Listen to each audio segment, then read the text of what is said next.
মধুরবন্দে গরিব নওয়াজ রিলিফ ফাউন্ডেশনের উদ্যোগে রক্তদান শিবির, 50 জনের স্বেচ্ছায় রক্তদান। গরিব নওয়াজ রিলিফ ফাউন্ডেশনের উদ্যোগে রবিবার মধুরবন ওয়াটার ওয়ার্কস রোডের নতুন জ্যামে মসজিদ বাতেন শাহ বাবার বাত্তি মামুর মোকাম সংলগ্নে আয়োজিত স্বেচ্ছায় রক্তদান শিবির ব্যাপক সাড়া মিলেছে। রবিবার সকাল 10টা থেকে দুপুর 2:30 পর্যন্ত চলা এই শিবিরে মোট 50 জন স্বেচ্ছায় রক্তদান করেন। এক ফোঁটা রক্ত এক নতুন জীবন, এই মানবিক স্লোগানকে সামনে রেখে আয়োজিত শিবিরটি মোকাম প্রাঙ্গণে প্রাণবন্ত পরিবেশে অনুষ্ঠিত হয়।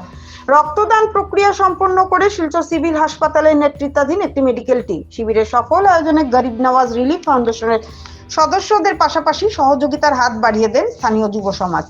তাদের সক্রিয় অংশগ্রহণ ও সহযোগিতায় পুরো শিবিরটি সুশৃঙ্খল ও সফলভাবে সম্পন্ন হয়।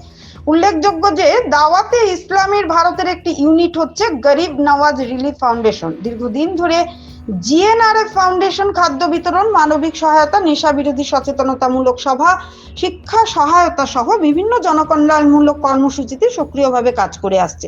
সংগঠনের সদস্যদের মতে সমাজের প্রতিটি মানুষকে মানবতার পথে এগিয়ে আনাই তাদের মূল লক্ষ্য। এই আদর্শ নিয়েই তারা নিরলসভাবে কাজ করে চলেছেন। আজকে আপনারা দেখতে পারলাম মধুরবন জিএনআরএফ গরিব নওয়াজ রিলিফ ফাউন্ডেশন, এটা আপনার দাওয়াত ইসলামের নামে একটা বিভাগ, 50টি বিভাগের মধ্যে একটা বিভাগ জিএনআরএফ। তো এই বিভাগ থেকে আমরা জিএনআরএফ এটা ওয়েলফেয়ার ডিপার্টমেন্ট, আপনারা কয়েকদিন থেকে আপনারা সোশ্যাল মিডিয়াতে আপনারা দেখতে পারলাম যে আপনার 6 মাসের ভিতরে আমরা 3টা ব্লাড ডোনেশন ক্যাম্প আমরা করছি। ওটার মধ্যে টোটাল আমরা 100-150টার উপরে আমরা সপ্তাহে ইউনিট জমা করছি। আজকেও আলহামদুলিল্লাহ 50টার উপরে আমরা ইউনিট জমা হয়েছে। আশা করি ইনশাআল্লাহ আগামীতে আমরা আরও বেশি বেশি করিয়া ব্লাড ডোনেশন আমরা করতাম। আর যারা মানুষ অসহায় মানুষ যারা খুন রক্ত আপনার দরকার লাগে আমরা তারা আমরা রক্ত দান করতাম।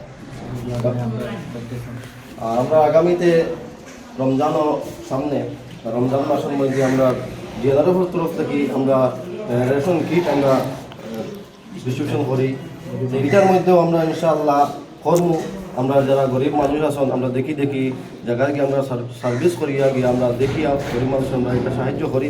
এটার মধ্যে যদি আপনারা সহযোগিতা করতে চাই ইনশাআল্লাহ আমরা জিএনআরএফের যারা মেম্বার আছেন, যারা কমিটির মধ্যে আছেন, আপনারা তারা যোগাযোগ করতে পারবেন।